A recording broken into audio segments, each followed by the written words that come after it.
안녕하세요. 성도님들의 마음 가운데 주님의 평화가 임하기를 간절히 기도합니다. 오늘 저는 사유불능성의 죄라는 제목으로 말씀을 나누고자 합니다. 함께 성경 말씀 사무엘하 12장 1절부터 7절까지 있는 말씀을 보도록 하겠습니다. 여호와께서 나단을 다윗에게 보내시니 와서 저에게 이르되 한 성에 두 사람이 있는데 하나는 부하고 하나는 가난하니 그 부한 자는 양과 소가 심이 많으나 가난한 자는 아무것도 없고 자기가 사서 기르는 작은 암양 새끼 하나뿐이라. 그 암양 새끼는 저와 저의 자식과 함께 있어 자라며 저의 먹는 것을 먹으며 저의 잔에서 마시며 저의 품에 누움으로 저에게는 딸처럼 되었거늘 어떤 행인이 그 부자에게 오매 부자가 자기의 양과 소를 아껴 자기에게 온 행인을 위하여 잡지 아니하고 가난한 사람의 양 새끼를 빼앗아다가 자기에게 온 사람을 위하여 잡았나이다. 다윗이 그 사람을 크게 노하여 나단에게 이르되 여호와의 사심을 가리켜 맹세하노니 이 일을 행한 사람은 마땅히 죽을 자라. 저가 불쌍히 여기지 않고 이 일을 행하였으니 그 양 새끼를 4배나 갚아 주어야 하리라. 나단이 당신에게 이르되 당신이 그 사람이라. 사무엘하 12장에서는 다윗 왕 앞에서 단호하게 하나님의 말씀을 전하는 한 선지자가 나타납니다. 바로 나단 선지자입니다. 나단은 하나님의 명령을 받고 다윗에게 나아가서 그의 죄를 지적하는데 우리가 너무나 잘 아는 밧세바 사건입니다. 이스라엘의 왕인 다윗이 충성된 부하의 아내를 빼앗기 위해 매우 악랄한 방법으로 자신의 충신 우리아를 죽게 만든 다음 우리아의 아내 밧세바를 자신의 아내로 삼은 매우 강포한 범죄입니다. 하나님의 마음에 합한 사람이라는 평가를 받았던 다윗이 엄청난 범죄를 행한 것입니다. 이러한 상황에서 나단은 다윗에게 비유적인 한 이야기를 통해서 다윗이 자신의 범죄가 얼마나 큰 것인가를 깨닫게 하고자 노력했습니다. 다윗은 나단의 이야기가 자신의 이야기인 줄은 꿈에도 모르고 흥분하여 그 이야기 속의 범죄자에게 사형을 선고했으며 잠시 후 나단은 바로 그 사람이 다윗 왕 자신임을 인지시킵니다. 다윗이 빠져있는 함정, 나는 꽤 괜찮은 사람이야. 나는 하나님이 택한 사람이야. 나는 그래도 비교적 선한 사람이야. 나는 그 상황에서 어쩔 수 없었어. 왕이라면 그 정도는 할 수 있어라는 자기 합리화에 대한 자기 사랑의 단단한 껍데기를 벗겨버린 것입니다. 이런 나단의 지혜로운 방법이 아니었다면 다윗은 자신의 범죄를 숨기기 위해 나단까지도 죽였을지도 모릅니다. 일반 역사책이었다면 물론 지워지고 없었을 사건이었겠지만 하나님의 구속사적인 관점에서 쓰여진 성경은 가감없이 다윗의 범죄를 기록하고 있습니다. 사무엘하에서 처절하게 끄집어내서 보여주는 이러한 다윗의 범죄는 악의 평범성을 보여주는 동시에 죄악의 동기와 시작이 얼마나 은밀한지도 우리에게 알려줍니다. 그리고 인간의 자기 합리화가 얼마나 두터운 것인지도 우리에게 보여주는 것입니다. 20세기 초반 인류는 두 차례의 세계 전쟁을 겪어야만 했습니다. 특별히 제2차 세계대전 중에는 독일 정권을 장악한 히틀러의 나치당이 게르만 민족 우월주의에 빠져 600만이 넘는 유태인들을 계획적으로 학살한 사건이 있었습니다. 수많은 학살 중에서도 아우슈비츠 수용소에서 행해졌던 학살은 그 기획 자체가 많은 사람들을 놀라게 했습니다. 어떻게 하면 더 빠른 시간 안에 효과적으로 학살을 진행할 수 있을까 고민한 것입니다. 이전까지 행해졌던 총살령은 독일 병사들의 정신 상태에 심각한 영향을 미쳐서 많은 문제를 야기했습니다. 따라서 학살을 책임지고 기획한 담당자는 많은 인원을 손쉽게 죽이는 방법으로 가스실을 고안한 것입니다. 이 엄청난 범죄의 핵심이 있었던 사람이 바로 아이히만이라는 사람입니다. 그는 원래 정유회사의 외판원이었지만 나치당의 유대인 관리부서에 취직했으며 이후에 유대인 학살 계획의 정점에 서게 되는 사람입니다. 2차 세계대전이 끝난 후 자치를 감췄던 아이히만은 이스라엘 모사드 요원들에게 붙잡혀 예루살렘으로 이송되고 마침내 재판을 받게 됩니다. 그런데 놀랍게도 이 재판에서 아이히만은 자신의 무죄를 주장합니다. 이전의 재판들에서 다른 전범들이 자신들의 죄를 순순히 시인했던 것과 달리 아이히만은 자신은 죄가 없다고 이야기한 것입니다. 자신은 그저 국가의 명령에 충실하게 따랐을 뿐이라는 것이었습니다. 자신은 일본 나가사키의 국가의 명령에 따라 원폭을 투하한 전투기의 조종사와 다를 바가 없다는 것입니다. 너무나 놀라운 발언에 국제사회는 할 말을 잃고 말았습니다. 마침 이때 아이히만 재판을 지켜보기 위해 예루살렘에 와 있던 유태인 여성 철학자 한나 아렌트가 있었습니다. 그녀는 후에 예루살렘의 아이히만이라는 책을 썼는데 아이히만의 죄에 대하여 다음과 같이 언급합니다. 당신의 죄는 사유의 불능성, 그 중에서도 타인의 입장에서 생각하기에 무능성이다.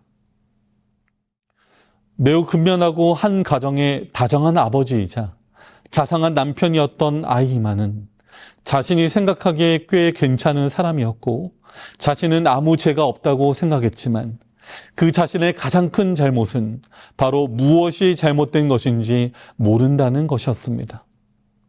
단 한 번도 유태인의 입장에서 생각해 보지 못한 것, 그것이 바로 아이히만의 잘못인 것입니다. 한나 아렌트는 같은 책에서 악의 평범성에 대하여 지적하며 이렇게 이야기합니다. 평범한 사람들이 악조차도 일상처럼 성실하게 반복함으로써 윤리관이 무뎌져 악에 이용당하고 나아가 악을 돕는 관성의 폐해를 범하고 있다. 성도 여러분은 어떻습니까? 악의 가장 큰 무서움은 그 무서움을 우리가 그만큼 인지하지 못하는 데 있습니다.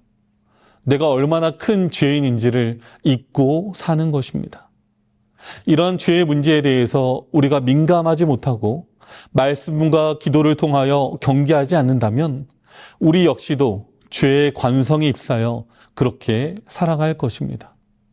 그리고 결정적으로 사단은 통제되지 않는 그 죄의 관성을 통하여 우리를 더욱 큰 범죄의 현장으로 이끌어갈 것입니다.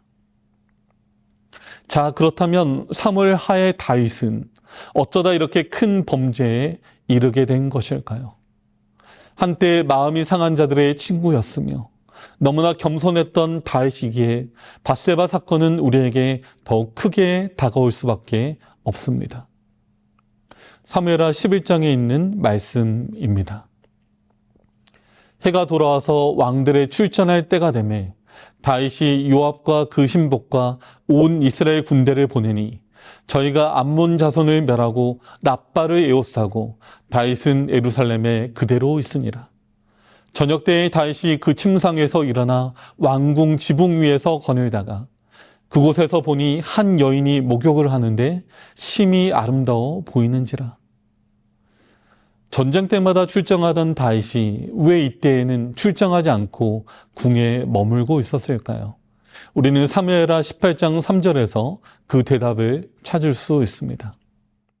그 백성을 내어보낼새 3분지 1은 요압의 수하에 3분지 1은 수르야의 아들 요압의 동생 아비새의 수하에 붙이고 3분지 1은 가드 사람 이때의 수하에 붙이고 백성에게 이르되 나도 반드시 너희와 함께 나가리라. 백성들이 가로되 왕은 나가지 마소서. 우리가 도망할지라도 저희는 우리에게 주의하지 아니할 터이요. 우리가 절반이나 죽을지라도 우리에게 주의하지 아니할 터이라. 왕은 우리 만명보다 중하시오니 왕은 성에 계시다가 우리를 도우심이 좋으니이다. 왕이 저희에게 이르되 너희가 선히 여기는 대로 내가 행하리라 하고 문 곁에 섬에 모든 백성이 100명씩 1000명씩 대를 지어 나가는지라. 어느새 왕으로서 갖게 된 특권이 다윗을 다른 사람과 뭔가 차별된 가치를 가진 사람으로 만들어 놓았던 것입니다. 왕이라는 자리에 익숙하게 된 그런 상황이 됐던 것입니다. 권력을 남용할 수 있는 지점에 서게 된 것입니다. 힘들고 어려운 처지에 서 있을 때는 이러한 유혹이 없었지만 이제 어느 정도 남부럽지 않은 힘을 갖게 되었을 때 내 마음대로 하고 싶다는 유혹이 생긴 것입니다. 사실 우리들의 대부분의 사회적인 범죄도 바로 이러한 지점에서 시작합니다. 내가 상대방보다 높은 위치에 있을 때, 그리고 누군가보다 더 많은 것을 가지고 있을 때 상대방의 입장을 고려하지 못하게 되는 것입니다. 내 안에 숨어있던 죄의 본성이 나타나 강포하게 행하고 싶은 유혹에 처하게 되는 것입니다. 다윗에게 범죄할 수 있는 길을 열어준 것은 자신을 의뢰하는 정신과 자기를 높이는 정신이었다.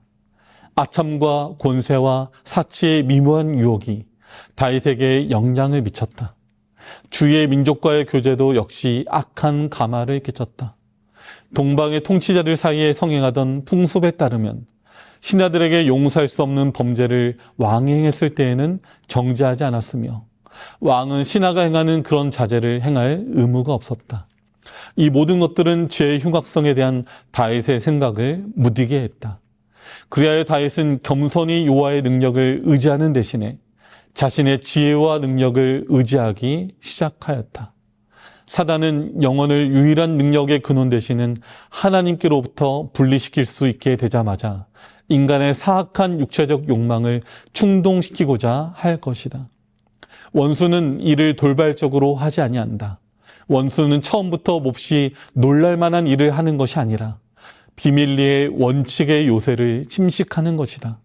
이 일은 겉보기에는 매우 적은 일처럼 보이는 것들, 즉 하나님께 충실하고 당신을 전적으로 의지하기를 게을리 하는 일이나 세상의 풍속과 행습을 따르는 경향에서 시작한다.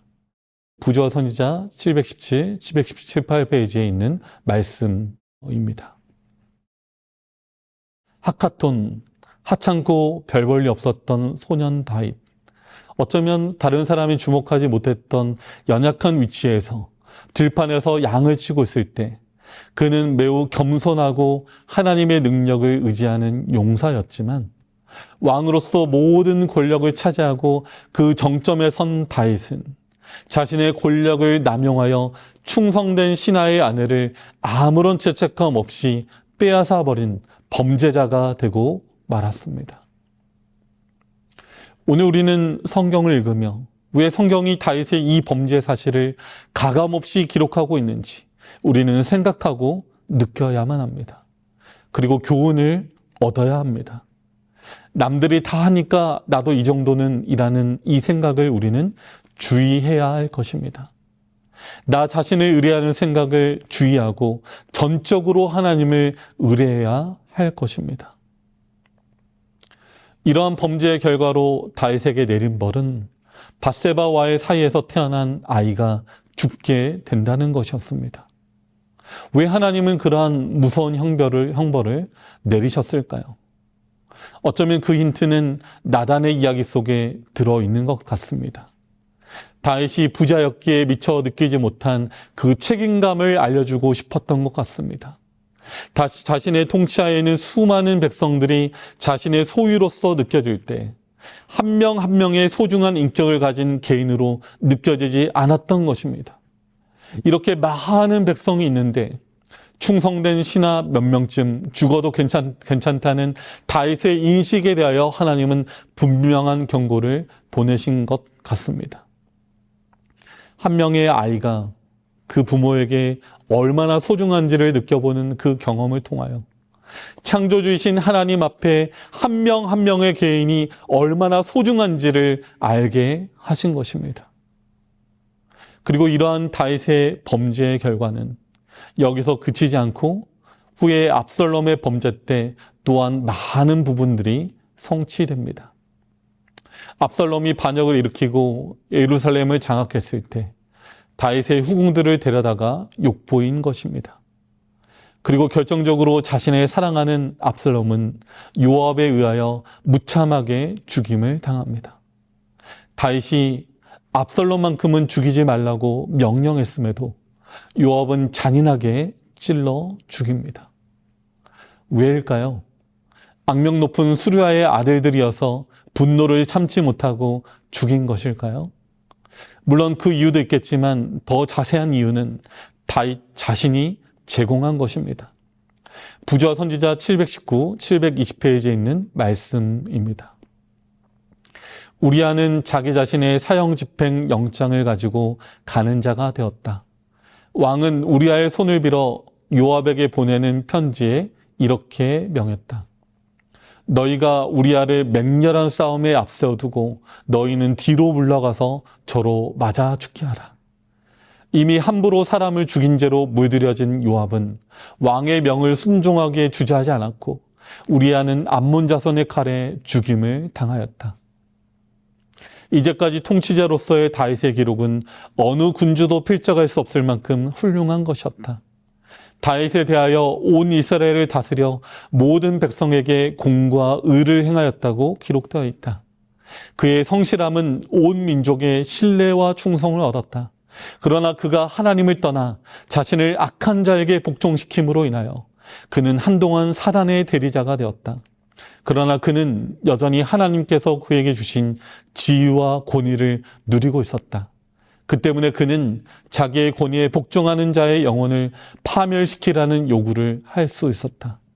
그리고 하나님께보다도 왕에게 더 충의를 표했던 요압은 왕의 명을 따랐기 때문에 하나님의 율법을 범했다. 다윗의 권세는 하나님께로부터 받은 것이었다. 그러므로 오직 하나님의 율법과 일치하도록 그것을 행사해야 하였다. 그가 하나님의 율법에 반대되는 것을 명했을 때 그것을 순종하는 것은 죄가 되는 것이다. 모든 권세는 다 하나님의 정하신 바나 우리는 하나님의 율법에 반대되는 권세에 순종하지 말아야 한다. 사도 바울은 고린도 사람에게 보낸 편지에서 우리가 다스림을 받아야 할 원칙을 제시하였다. 그는 말하기를 내가 그리스도를 본받은 자 된 것 같이 너희는 나를 본받는 자 되라고 하였다. 그의 명령이 집행되었다는 보고를 다윗에게 보낼 때 요압이나 왕이 연루되지 않은 것처럼 매우 주의 깊은 말을 사용하였다. 요압이 그 사자에게 명하여 가로되 전쟁의 모든 일을 내가 왕에게 고하기를 마친 후에 혹시 왕이 노하면 내가 말하기를 왕의 종 햇사람 우리아도 죽었나이다 하라. 사자가 가서 다윗에게 이르러 요압의 모든 보낸 일을 고하였다. 왕의 대답은 너는 요압에게 이같이 말하기를 이 일로 걱정하지 말라. 칼은 이 사람이나 저 사람이나 죽이느니라. 그 성을 향하여 더욱 힘써 싸워 함락시키라 하여 너는 저를 담대케 하라 하였다. 요압에게 행한 그 명령은 다윗 역시 나랑 다를 바 없는 똑같은 사람이구나라는 사실을 느끼게 했습니다. 다윗 왕의 비열함을 학습한 요압은 이후 수많은 사람들을 죽이는 일에 있어서 자신의 비열함에 대해서 미처 자신을 책망하지 못하는 다윗 왕의 약점을 이용하게 되는 것입니다. 죄의 결과가 얼마나 무섭고 파급 효과가 큰지를 우리는 이 내용을 통해 알게 됩니다. 이제 다윗은 전례 없는 회개로 자신을 하나님 앞에 낮추게 됩니다. 이제 우리는 다윗이 어떻게 자신의 죄를 뉘우치는지를 보려고 합니다. 어쩌면 이 부분이 보다 중요하고 귀중한 부분이라고 할 수 있습니다. 특별히 시편 51편은 다윗의 회개를 기록한 시입니다. 하나님께서는 다윗의 범죄의 역사를 비록 당신으로부터 크게 축복과 은총을 받은 자들이라 할지라도 안전하다고 느끼고 깨어있어 기도하기를 게을리해서는 안 된다는 경고로 삼고자 하셨다. 그 같은 하나님의 의도는 하나님께서 가르치시고자 계획하신 교훈을 겸손히 배우려고 노력한 자들의 생애에서 입증되어 왔다. 각 시대를 통하여 무수히 많은 사람들은 유혹자의 세력으로부터 오는 위험들을 깨닫게 되었다. 유혹교로부터 그처럼 크게 존귀 여김을 받았던 다윗의 타락은 그들의 마음에 자신을 믿지 않도록 일깨워 주었다. 그들은 믿음을 통하여 하나님만이 당신의 능력으로 그들을 보호하실 수 있다는 것을 느꼈다. 하나님 안에 그들의 능력과 안전이 있다는 것을 알고 그들은 사단의 영역에 첫 발을 들여놓기를 두려워하였다. 하나님께로부터 책망의 기별이 다윗에게 이르렀을 때 다윗은 회개의 표현을 시편 51편에 다음과 같이 말했다. 하나님이여 주의 인자를 쫓아 나를 긍휼히 여기시며 주의 많은 자비를 쫓아 내 죄가를 도말하소서. 나의 죄악을 맑게 시키시며 나의 죄를 깨끗이 제하소서. 대저 나는 내 죄의 과를 아오니 내 죄가 항상 내 앞에 있나이다.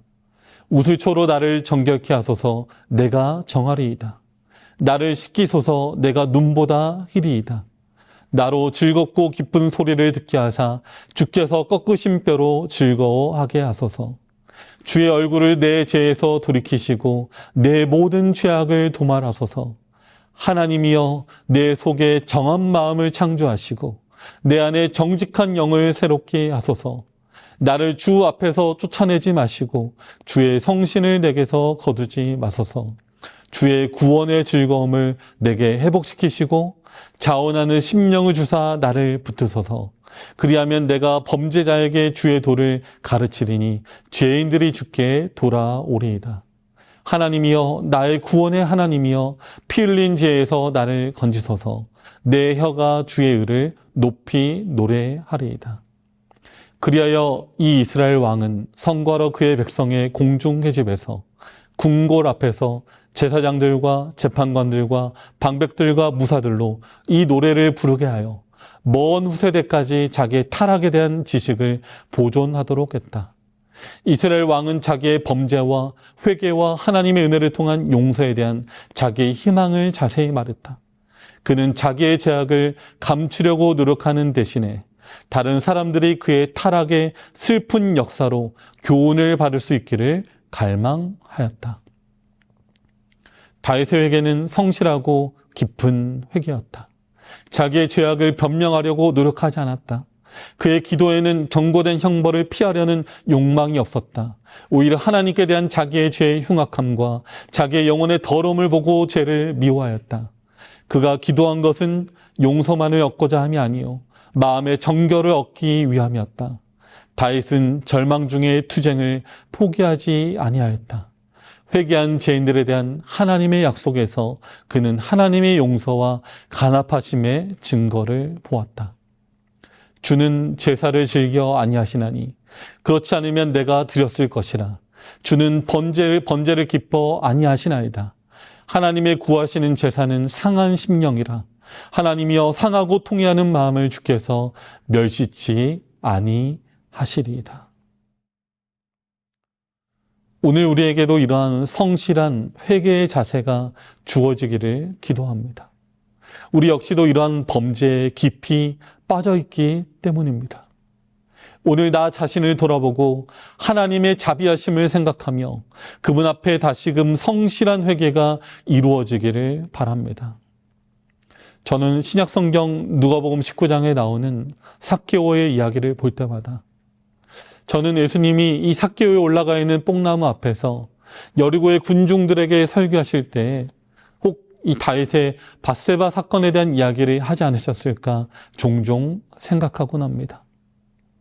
마침내 예수님께서 뽕나무 앞에 이르러 삭개오야 내려오라 말씀했을 때 삭개오는 어쩌면 나단 선지자가 다윗 왕에게 말했던 당신이 바로 그 사람이라는 메시지를 받았을지도 모릅니다.